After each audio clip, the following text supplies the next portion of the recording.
Capítulo 10 As minas de carvão submarinas. No dia seguinte, 20 de fevereiro, acordei bem tarde. O cansaço da noite havia prolongado meu sono até às 11 horas. Vesti-me apressadamente, pois estava ansioso para conhecer a direção do Nautilus.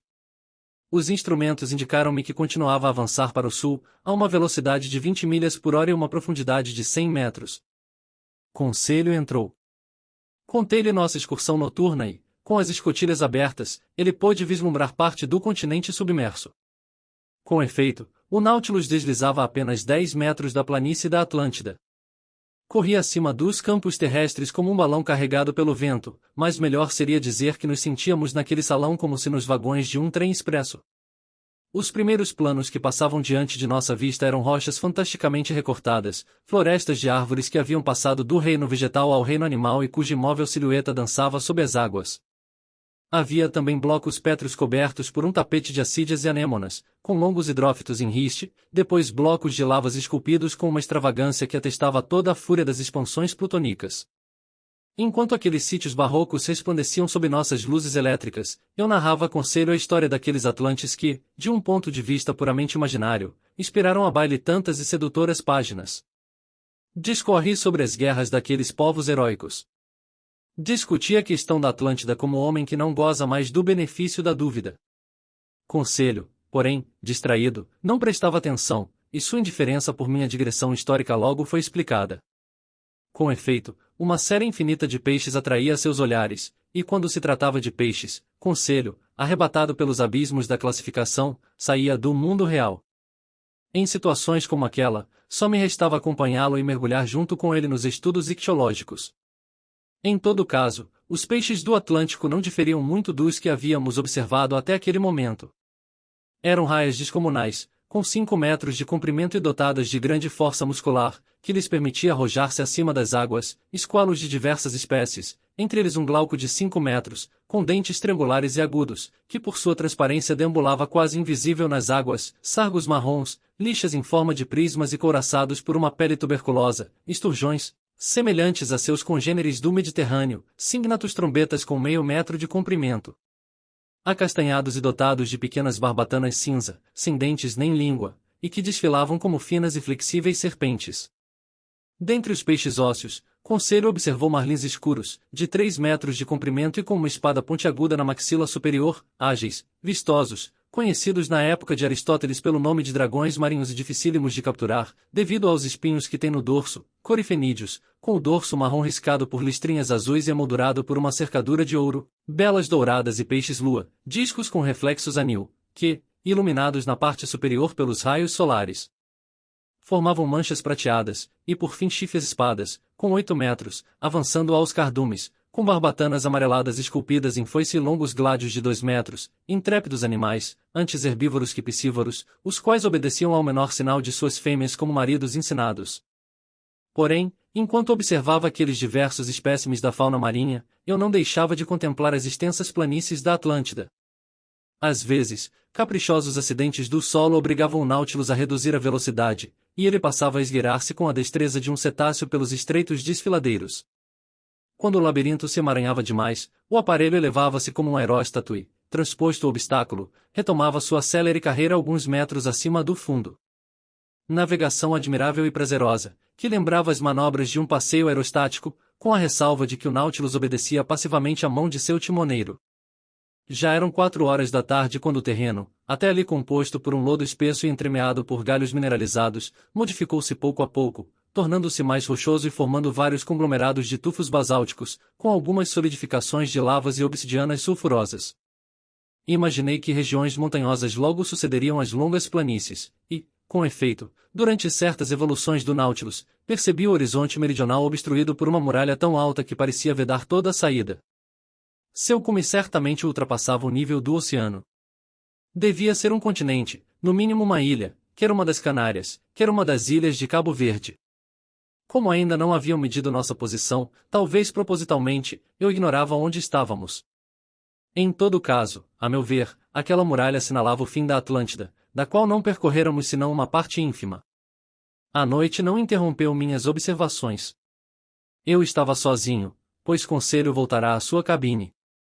O Nautilus, reduzindo a velocidade, voava sobre as massas confusas do solo, ora roçando nelas como se quisesse pousar, ora subindo caprichosamente à superfície. Eu entrevia então algumas constelações, luzindo através do cristal das águas, mais precisamente, 5 ou 6 das estrelas zodiacais que se arrastam na cauda de Órion. Eu teria ficado ali por muito tempo ainda, admirando as belezas do mar e do céu, quando as escotilhas se fecharam. O Nautilus chegará ao paredão da alta muralha. Como manobraria, eu não podia presumir. Voltei a meu quarto. O Nautilus estava imóvel. Dormi com a firme intenção de acordar após algumas horas de sono. Porém, no dia seguinte, eram 8 horas quando retornei ao salão. Consultei o manômetro e soube que o Nautilus flutuava na superfície. Embora fosse possível ouvir passos na plataforma, nenhum balanço traía a ondulação das correntes superiores. Subi até o alçapão, que estava aberto. Porém, em vez da intensa luminosidade que eu esperava, vi-me cercado por uma escuridão profunda. Onde estávamos? Teria me enganado? Ainda era noite? Não. Nenhuma estrela brilhava, e não existe noite absoluta. Eu não sabia o que pensar, quando uma voz falou em o senhor, professor? Ah, Capitão Nemo. Respondi. Onde estamos? Debaixo da terra, professor. Debaixo da terra? E exclamei. E o Nautilus continua flutuando? Continua. Mas não compreendo, e espere, daqui a pouco acenderemos o farol e, se o senhor gosta das situações mais claras, ficará satisfeito. Pus um dos pés sobre a plataforma e esperei. A escuridão era tão completa que eu não via sequer o Capitão Nemo. Entretanto, observando o zênite, exatamente acima de minha cabeça, julguei perceber um fulgor indeciso, uma espécie de meia-luz ocupando um buraco circular. O farol brilhou subitamente, e seu brilho vivo pôs fim à luz difusa. Depois de fechar por um instante os olhos, ofuscados pelo jato elétrico, olhei. O Nautilus achava-se imóvel. Flutuava junto a uma praia disposta como um cais. O mar que o sustentava naquele momento era um lago aprisionado num círculo de muralhas com 10 quilômetros de diâmetro, ou 30 de circunferência. Seu nível, o manômetro indicava, só podia ser o exterior, pois existia necessariamente uma comunicação entre o lago e o mar. As altas paredes, inclinadas sobre sua base, abaulavam-se em cúpula e pareciam um imenso funil invertido, com 500 ou 600 metros de altura. No topo, abria-se um orifício circular pelo qual eu surpreendera aquela leve claridade, evidentemente resultado da radiação diurna. Antes de examinar mais atentamente as disposições internas daquela enorme caverna, antes de me perguntar se era obra da natureza ou do homem, dirigi-me ao Capitão Nemo. Onde estamos? Indaguei. Exatamente no centro de um vulcão extinto, explicou o capitão, um vulcão cujo bojo foi invadido pelo mar em consequência de alguma convulsão tectônica. Enquanto o senhor dormia, professor, o Nautilus penetrou nessa laguna por um canal natural, aberto a 10 metros abaixo da superfície do oceano. É aqui seu porto afetivo, um porto seguro, confortável, misterioso, protegido de todos os tipos de vento. Aponte-me, no litoral de seus continentes ou ilhas, uma enseada equivalente a esse refúgio amuralhado contra a ira dos furacões. Com efeito, assenti, aqui o senhor está em segurança, Capitão Nemo. Quem poderia alcançá-lo no âmago de um vulcão? Mas eu não teria visto uma abertura no cume? Sim, a cratera, uma cratera que já foi ocupada por vapores e chamas e que agora dá passagem ao ar revigorante que respiramos. Que montanha vulcânica é esta? Perguntei. Ela pertence a uma das inumeráveis ilhotas de que o mar está cheio. Mero escolho para os navios, para nós, caverna imensa. O acaso me fez descobri-la e, desse ponto de vista, o acaso me foi de grande utilidade. Mas não seria possível descer pela abertura que forma a cratera do vulcão? Não. Assim como eu não poderia subir. Até cerca de 300 metros, a base interna da montanha é acessível, mas, acima disso, os paredões predominam e seria impossível atravessá-los. Vejo, capitão, que a natureza sempre se adapta ao senhor, que está em segurança nesse lago e que mais ninguém pode visitar suas águas. Mas para que esse refúgio? O Nautilus não carece de porto. Não, professor, mas carece de eletricidade para se mover, de elementos para produzir sua eletricidade, de sódio para alimentar seus elementos, de carvão para fazer seu sódio, e de minas de carvão para extrair seu carvão. Ora, precisamente aqui o mar cobre florestas inteiras que submergiram nas eras geológicas, agora mineralizadas e transformadas em hulha, são uma mina inesgotável para mim. Então aqui seus homens exercem a profissão de mineiros, capitão? E exatamente. Essas minas estendem-se sob as águas do mar como as minas de carvão de Newcastle. Aqui, de escafandro, empunhando pá e picareta, meus homens extraem o carvão, que sequer pedia às minas da terra. Quando queimam esse combustível para fabricar o sódio, a fumaça que escapa pela cratera da montanha lhe dá o aspecto de um vulcão em atividade. E veremos seus companheiros em ação? Não, não dessa vez, pois urge prosseguir com nossa volta ao mundo submarina. Portanto, irei apenas abastecer-me nas reservas de sódio que possuo. É só o tempo de fazer o carregamento, isto é, um dia, e retomaremos nossa viagem. Portanto, se deseja percorrer a caverna e visitar a laguna, aproveite o dia, professor Aronnax. Agradeci ao capitão e fui chamar meus 2 companheiros, que ainda não haviam deixado sua cabine. Convidei-os a me seguir sem lhes dizer onde se achavam. Subiram à plataforma. Conselho, que não se admirava com nada, viu como uma coisa muito natural acordar debaixo de uma montanha após ter dormido debaixo das águas. Já o único pensamento de Ned Land era averiguar se a caverna oferecia alguma saída. Depois do almoço, por volta das 10 horas, descíamos à praia. Aqui estamos nós, mais uma vez sobre a terra, disse Conselho. Não chamo isso de terra, replicou o canadense. E, aliás, não estamos sobre, mas sob. Entre o sopé dos paredões e as águas do lago estendia-se uma praia de areia fina, que, em sua largura maior, media 1,5 km. Por essa praia, era possível contornar o lago com facilidade. Mas a base dos altos paredões formava um solo atormentado, sobre o qual jaziam, numa pitoresca superposição, blocos vulcânicos e enormes pedras-pomes. Todas aquelas massas desagregadas, revestidas por um esmalte envernizado pela ação do magma, resplandeciam em contato com o facho elétrico do farol. A areia de mica da praia, que nossos passos revolviam, levantava como uma nuvem de fagulhas. O solo elevava-se perceptivelmente, afastando-se do vai-vém das ondas, e logo chegamos a rampas longas e sinuosas, verdadeiras encostas que permitiam subir gradualmente. Ainda assim, era preciso caminhar com cautela em meio àqueles aglomerados que nenhuma argamassa ligava, e nossos pés escorregavam sobre traquitos vitrificados, compostos de cristais de feldspato e quartzo. A natureza vulcânica daquela imensa escavação revelava-se por toda a parte e comentei o fato com meus colegas. Conseguem imaginar o que devia ser esse funil quando se enchia com lavas em ebulição e o nível desse líquido incandescente subia até a abertura da montanha, como ferro fundido nas paredes de um forno? Imagino perfeitamente, respondeu o Conselho. Mas gostaria que o patrão me explicasse por que o grão-ferreiro suspendeu essa operação e como foi possível substituir a fornalha pelas águas tranquilas de um lago, ou muito provavelmente, Conselho, porque alguma convulsão abaixo da superfície do oceano produziu a abertura que serviu de passagem para o Nautilus. As águas do Atlântico precipitaram-se no interior da montanha. Houve uma luta terrível entre os 2 elementos, luta que terminou com vantagem para Netuno.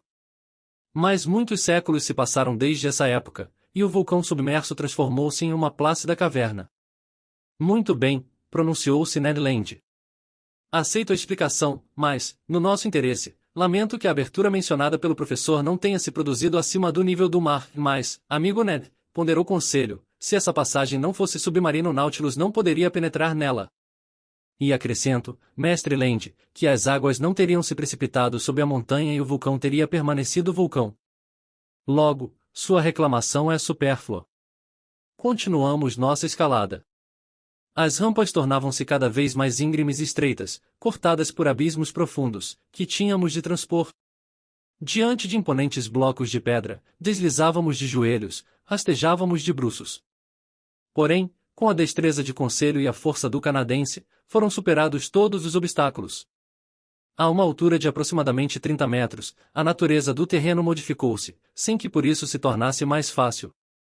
Aos aglomerados e traquitos sucederam-se basaltos escuros, uns estendidos como toalhas ásperas e estufadas, outros formando prismas regulares, dispostos como uma colunata que suportasse os arcos daquela imensa abóbada, admirável exemplo da arquitetura natural.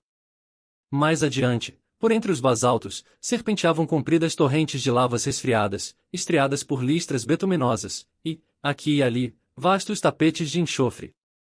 Uma luz mais forte, entrando pela cratera superior, irrigava com uma vaga claridade todo aquele magma vulcânico, para sempre sepultado no seio da montanha extinta. A uma altura de cerca de 750 metros, porém, nossa marcha ascensional viu-se subitamente diante de obstáculos intransponíveis. A lateral interna voltava a dar para o vazio, e a montanha transformou-se numa calçada circular. Naquele último plano, o reino vegetal começava a lutar contra o mineral, com arbustos, e mesmo algumas árvores, germinando nas anfractuosidades da parede. Reconhecia o Fórbios expelir seu suco cáustico. Heliótropos, cuja incompetência não fazia jus a seu nome, uma vez que os raios solares nunca chegavam até eles, debruçavam tristemente seus cachos de flores de cores e aromas evanescentes. Aqui e ali, tímidos crisântemos cresciam ao pé de aloés, com longas folhas tristes e enfermiças. Mesmo assim, entre os rios de lava, percebi minúsculas violetas ainda perfumadas por um leve aroma, e confesso que as aspirava deliciado. O perfume é a alma da flor, e as flores do mar, hidrófitos esplêndidos, não têm alma. Chegáramos ao pé de um conjunto de robustos dragoeiros, que rasgavam as rochas com a força de suas musculosas raízes, quando Ned Land exclamou: "Oh, professor, uma colmeia!" Uma colmeia! Repeti, fazendo um gesto de total incredulidade. Sim, uma colmeia. E abelhas zumbindo ao redor. Aproximei-me e fui obrigado a render-me à evidência. No buraco de uma toca aberta no tronco de um dragoeiro, voejavam alguns milhares desses engenhosos insetos, tão comuns em todas as Canárias e cujos produtos são tão estimados por lá. Desnecessário mencionar que o canadense quis imediatamente fazer uma provisão de mel, e eu teria sido um desmancha-prazeres se o tivesse contrariado. Para isso, usou seu isqueiro, ateando fogo numa certa quantidade de folhas secas misturadas com enxofre, e começou a defumar as abelhas.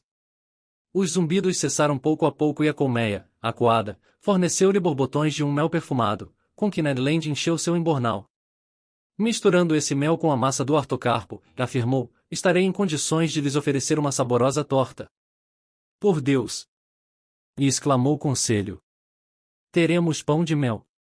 Nada a dizer quanto ao pão de mel, suspirei, mas voltemos ao nosso interessante passeio.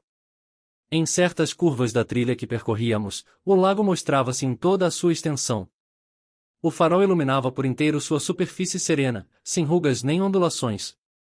O Nautilus mantinha-se na mais completa imobilidade. Na plataforma e na praia, os homens da tripulação se agitavam, sombras escuras nitidamente recortadas na atmosfera luminosa. Naquele momento contornamos a crista mais elevada dos primeiros planos de rochas que sustentavam a abóbada. Notei então que as abelhas não eram os únicos representantes do reino animal no interior do vulcão. Aves de rapina ora planavam e rodopiavam esparsamente na penumbra, ora deixavam seus ninhos empoleirados nas rochas pontiagudas. Eram gaviões de barriga branca e pio estridente. Nas escarpas, também se exibiam, com toda a rapidez de suas patas compridas, belas e gordas abetardas. Ignoro se a gula do canadense viu-se estimulada à visão daquela caça saborosa, ou se lamentou não dispor de um fuzil. Apenas sei que tentou substituir o chumbo por pedras, e que, após várias tentativas infrutíferas, conseguiu acertar uma magnífica ave. Dizer que arriscou 20 vezes a vida para capturá-la é a pura verdade, mas no fim sua habilidade fez com que o animal se juntasse às pelotas de mel no embornal. Fomos obrigados então a descer novamente até a praia, pois não havia mais como prosseguir a partir da crista.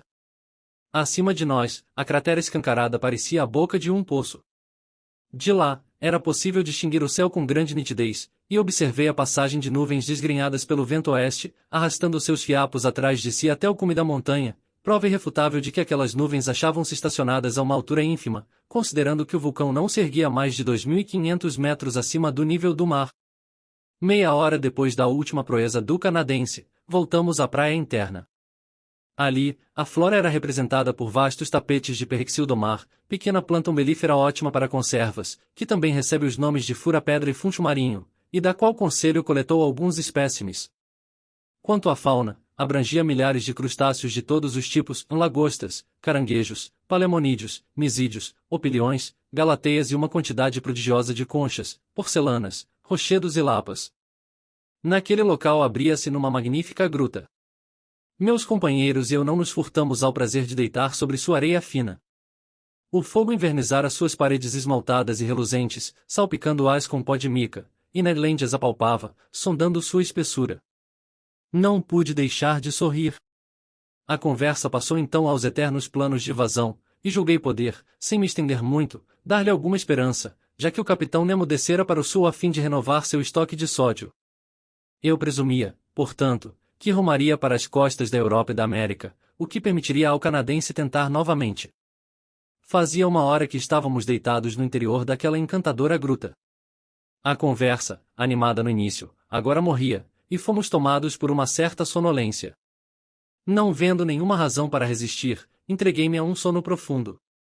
Sonhei, e ninguém escolhe seus sonhos, que minha existência limitava-se à vida vegetativa de um simples molusco e que aquela gruta formava a dupla válvula de minha concha. Fui despertado bruscamente pela voz de conselho. "Ah, alerta! Ah, alerta!" gritava o digno rapaz. "O que há?" perguntei, soerguendo-me. "Está entrando água." Levantei-me. O mar precipitava-se como uma torrente dentro de nosso refúgio, e, definitivamente, uma vez que não éramos moluscos, tínhamos de fugir. Em poucos instantes, achamo-nos em segurança no topo da própria gruta. "Mas afinal o que está acontecendo?" perguntou o conselho. "Algum fenômeno desconhecido?" "Nada disso, amigos." Respondi. "É a maré, apenas a maré, que quase nos surpreende como ao herói de Walter Scott. O oceano cresce do lado de fora e, obedecendo a uma lei absolutamente natural de equilíbrio, o nível do lago eleva-se proporcionalmente. Banho, já tomamos. Vamos trocar de roupa no Nautilus." 45 minutos depois, demos por concluído nosso passeio circular e regressamos a bordo. Os homens da tripulação terminavam de embarcar as provisões de sódio e o Nautilus estava pronto para partir. Entretanto, o capitão Nemo não deu nenhuma ordem. Pretendia esperar o anoitecer e sair secretamente pela passagem submarina? Talvez. Indiferente a tudo, o Nautilus, deixando seu porto seguro no dia seguinte, navegou distante de qualquer pedaço de terra e a poucos metros abaixo das ondas do Atlântico.